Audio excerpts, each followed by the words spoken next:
Assalamualaikum. Assalamualaikum. Kenapa ambil video saya? Adakah saya terlalu kacak untuk divideokan? Hui. Ya ilah ya Allah. You buat apa ni? Tak ada lebih ke?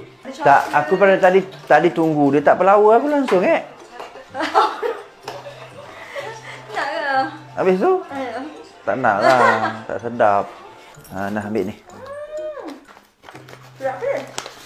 Nah. Surat.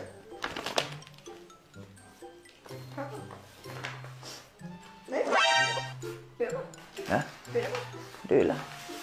Duit apa ni? I dah ambil 200 sebab bayar servis kereta. Ni duit apa? Ambil je lah, nak tak nak. Yelah, bila buat job apa ni? Tak ada job-job dah, ambil je lah. Oh, kaya! Adik kaya! Jom kita kedai emas. Jom kita kedai emas. So dia punya, you nak beli baju kan? Baju Sarah nak kahwin kan? Macam baju ayah nak beli, ayah nak kahwin ke apa?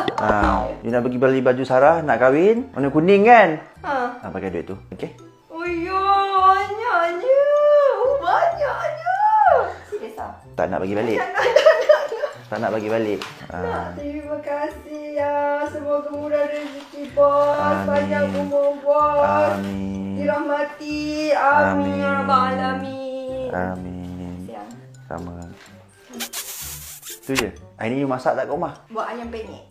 Tapi baby yang goreng ayam penyet. Baik, aku suruh bibi je yang masak. Okey. Jangan balik masak. Daripada potong bawang, bibi kat depan jaga budak. You masak everything. Tak, kan cakap tadi nak pergi Maiden beli barang A kan. to Barang Z. tak ada. A to Z you kena buat. Besok kita masak. Apa besok pula habis hari ni aku tak nak makan. Maggi? Maggi ada. Macam ada. Maggi udang ada. Okay lah, I nak balik dah. Bye-bye. Okay, thank you. Dah ada juga kaya ni.